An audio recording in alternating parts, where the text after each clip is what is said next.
Good morning, student of class 8. How are you all? I think all are fine. So today's class we will start new exercise 13.2 of chapter 13 direct and inverse proportion. अभी तो हमने direct proportion पढ़ा, अब inverse पढ़ेंगे. मैंने आपको inverse के बारे में उस दिन बताया था, है ना?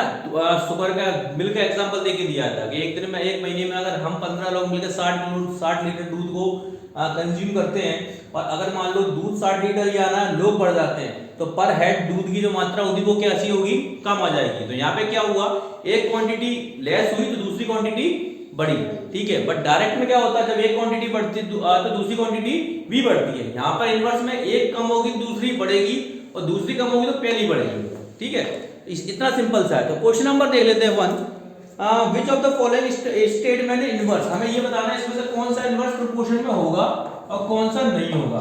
तो let's see. Question number 1, the number of workers on a job and the time of complete the job. Number of workers of a job और टाइम द किसी काम को करने के लिए समय और नंबर ऑफ वर्कर्स. अगर कोई काम हमें 10 दिन में खत्म करना है तो वर्कर्स ज्यादा, सपोज करो कि 20 वर्कर एक काम को 10 दिन में खत्म करते हैं तो 30 वर्कर उस काम को कम दिन में खत्म करेंगे ना. अगर वर्कर्स बढ़ रहे हैं तो टाइम कम हो रहा है तो ये इनवर्स प्रोपोर्शन में है, तो yes it is A inverse proportion. तो लिख देना यस, ठीक है. बी देख लीजिए. A time taken for a journey and the distance travel in the uniform speed. मतलब यहाँ पे अगर यहाँ से आगरा जाने में 50 की स्पीड से 30 घंटे लगते हैं तो 50 की स्पीड से ही दूसरे किसी भी वाहन से जाएंगे, स्पीड लेकिन 50 होनी चाहिए तो टाइम तो सेम लगेगा. तो क्या यहाँ पर इनवर्स प्रोपोर्शन में है? नहीं है, ठीक है ना. स्पीड, ठीक है ना. तो ये कैसा होगा, ये इनवर्स प्रोपोर्शन में नहीं होगा. अगर स्पीड सपोज करो हमने 50 की स्पीड से 100 किलोमीटर 50 की स्पीड से 100 किलोमीटर में 2 घंटे में तय किया तो 50 की स्पीड से हम 200 किलोमीटर 4 घंटे में तय करेंगे. मतलब अगर डिस्टेंस बढ़ेगी तो टाइम भी बढ़ रहा है ना. तो यहाँ पे क्या दोनों चीज बढ़ रही है एक साथ, तो इसलिए कि ये इनवर्स प्रोपोर्शन नहीं होगा. अगर एक चीज बढ़ती है दूसरी कम हो जाती तो ये कैसा होता है, इनवर्स प्रोपोर्शन में होता है. तो दैट इज नो, ठीक है. सी देख लीजिए. Area of cultivated land and crop harvested. मतलब एरिया ऑफ कल्टीवेटेड लैंड और क्रॉप हार्वेस्टेड. इसमें अगर एरिया ऑफ लैंड का बढ़ेगा तो क्रॉप हार्वेस्ट, जितना ज्यादा एरिया उतनी ज्यादा क्रॉप फसलें होती है, जितना कम एरिया उतनी कम फसल. तो ये भी कैसा होगा, नो में होगा, ठीक है. डी देख लीजिए. The time taken of a fix journey, ये फिक्स जर्नी से the speed of very vehicles.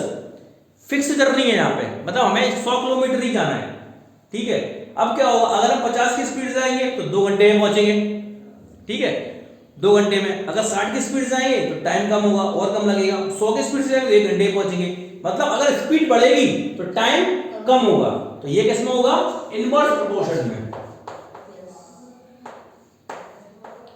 ये देख लीजिए. अब population of a country and area of land पर पर्सन. मतलब अगर एरिया बढ़ेगा तो लोग ज्यादा आएंगे, एरिया कम होगा तो लोग कम होंगे. तो ये किस में होगा, डायरेक्ट में होगा. इसलिए ये भी कैसा होगा, नो. कोई दिक्कत? No. Let's see question number 2 क्या कहता है. कितने क्वेश्चन है इसमें? ठीक है, आज सारे ना कर लेंगे.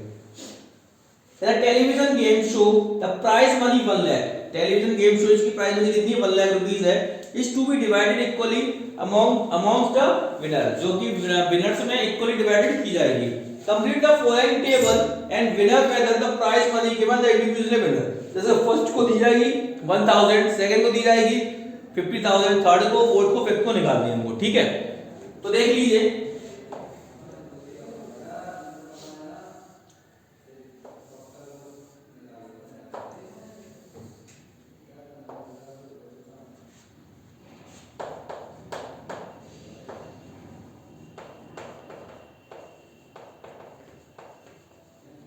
Number of winners,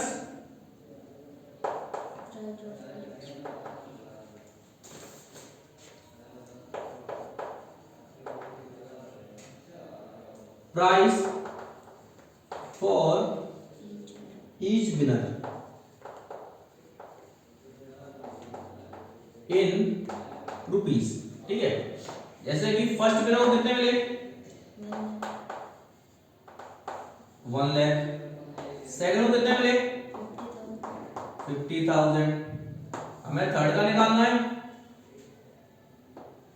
थर्ड का नहीं फोर्थ का निकालना है, फोर्थ का निकालना है, फिफ्थ का निकालना है, एट का निकालना है,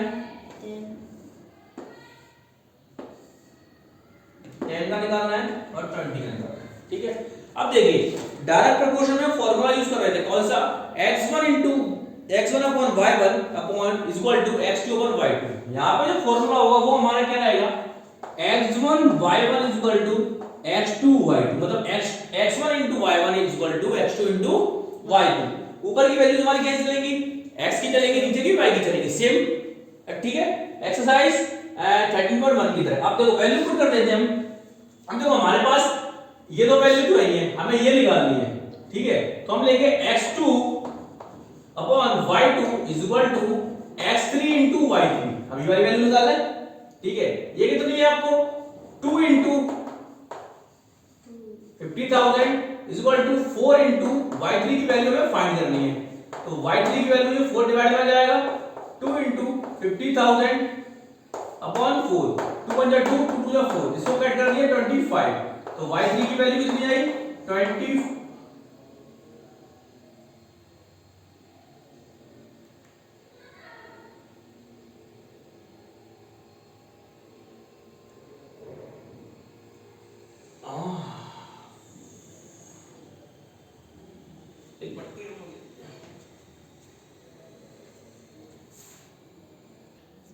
ठीक है, तो कितनी वैल्यू आएगी, y की वैल्यू 25,000।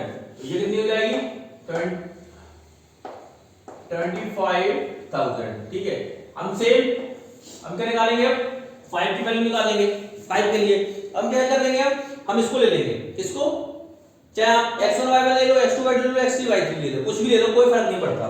तो हम लेंगे x3 y3 is equal to x4 और y4।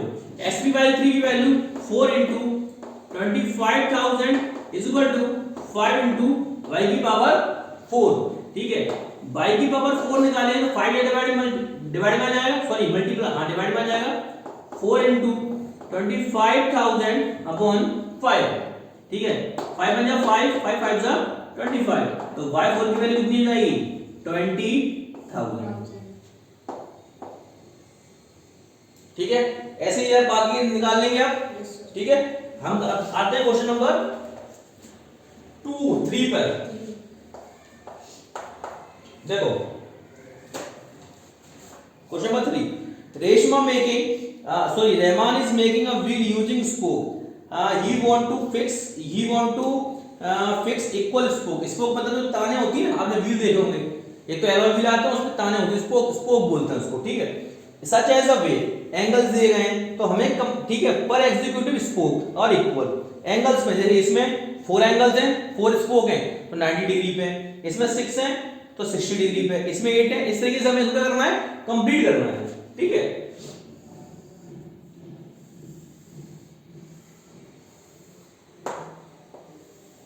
मतलब क्या हो रहा है, अगर स्पोक बढ़ रहे हैं तो एंगल कम हो रहा है ना, तो ये इनवर्स में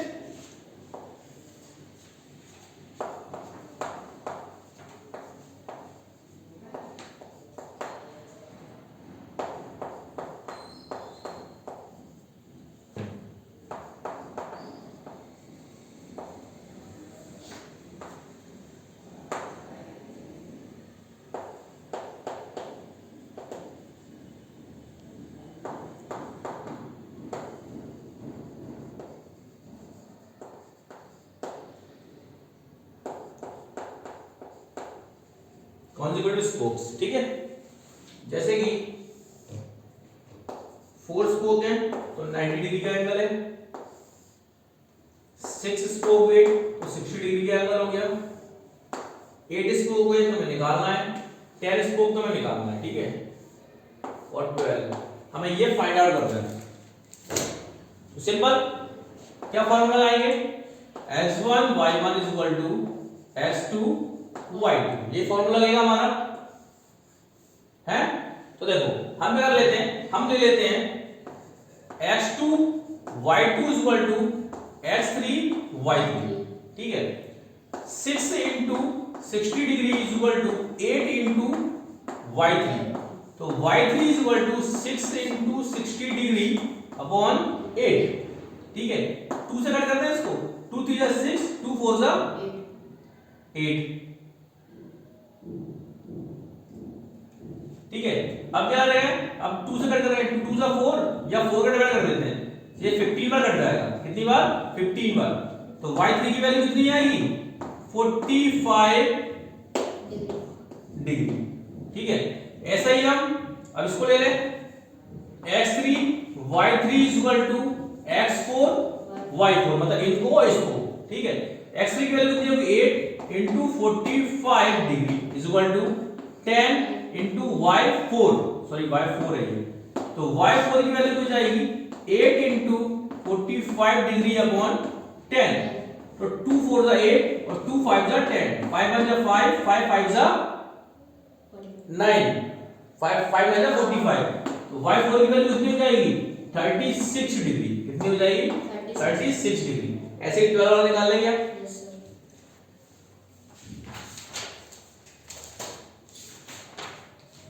अगर क्वेश्चन के आंसर है ये, इनके आंसर आप शॉर्ट आप दे सकते हैं, क्वेश्चन के पीछे दिए गए are the number of spoke angle form between the pair of consecutive spoke inverse proportion.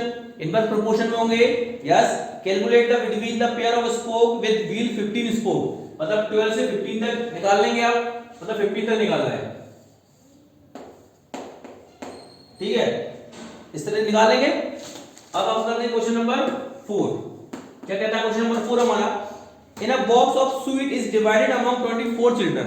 एक स्वीट का बॉक्स है जिसको कितने चिल्ड्रन में बांटना है? डिब्बे से 24 स्टूडेंट्स को बांटना है। If they will get 5 sweet each, तो देखो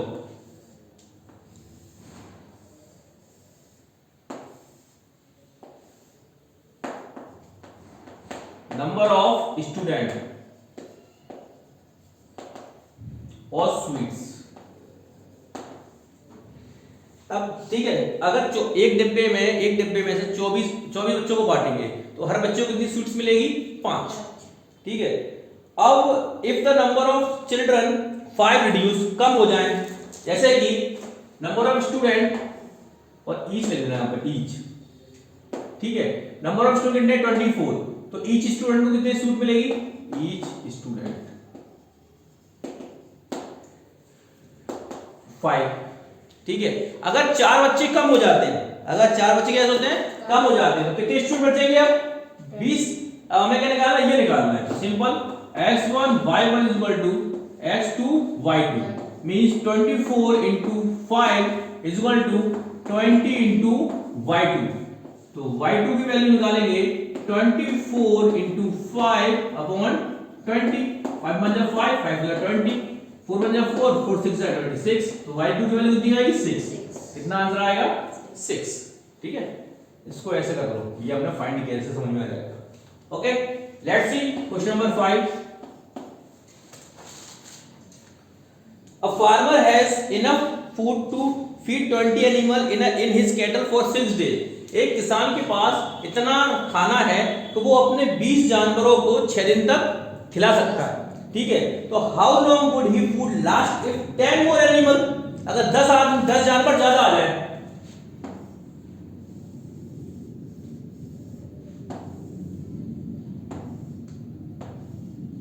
ठीक है,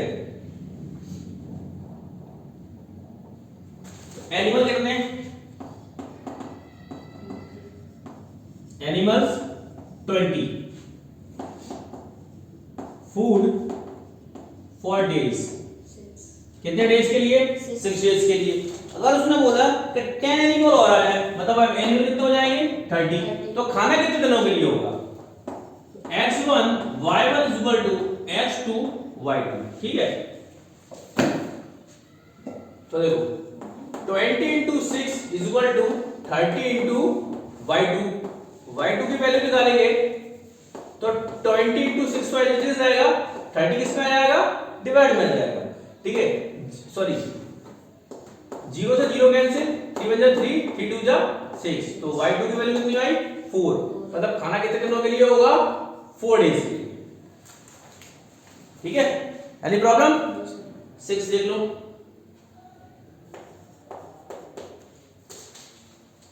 A contractor estimate that person 3% would rewire Jasminder house in 4 days. मतलब 3 लोग जसमिंदर के हाउस को कितने दिन में कंप्लीट करते हैं? 4 days में. If he use 4% instead of 3, अगर वो 3 की जगह पे 4% को यूज करता है तो वो काम कितने दिनों में कंप्लीट होगा?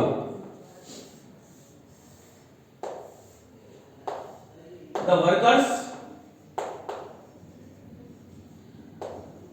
job complete in days. ठीक है, यही है. अगर 3 वर्कर्स हैं तो एक काम को 4 दिन में कंप्लीट करेंगे. अगर 4 वर्कर हो जाएंगे तो उस काम को कितने में कंप्लीट करेंगे? ठीक है, देख लेते हैं. x1 y1 is equal to x2 y2. 3 into 4 is equal to 4 into y2. y2 की वैल्यू फाइंड करेंगे तो 3 into 4 upon 4. 4 से 4 कैंसिल, तो y2 की वैल्यू कितनी आएगी? 3. मतलब कितने दिन में कंप्लीट करेंगे ये? 3 डेज. ओके, तो आज के लिए इतना. कल हम करेंगे ये एक्सरसाइज खत्म करके चैप्टर खत्म कर देंगे. ठीक है, घर पे रिवाइज करें. कोई भी समझ नहीं आए तो आप मुझसे पूछ सकते हैं. Till then have a great day, have a nice day.